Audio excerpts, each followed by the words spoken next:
చిత్తూరు జిల్లా పలమనేరులో కేవలం 500 రూపాయల కోసం ఇరు వర్గాలు విచక్షణ రహితంగా కొట్టుకున్నాయి.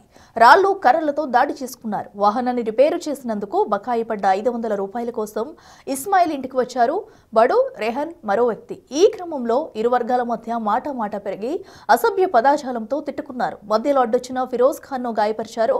గొడవలో గాయపడ్డ వారిని ప్రభుత్వ ఆసుపత్రికి తరలించారు. ఈ ఘటనలో ఒకరికి తీవ్ర గాయాలవ్వగా మరొకరి పరిస్థితి విషమంగా ఉంది. ఘటనపై కేసు నమోదు చేసి విచారిస్తున్నారు పోలీసులు.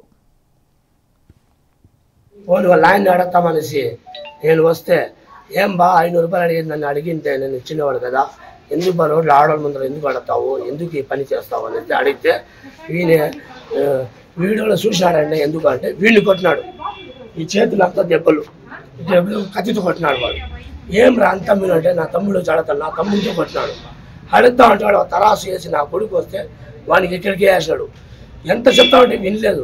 నాకు ముందే కొంచెం బాబుల మంది నేను సైలెంట్గా ఉండాలి.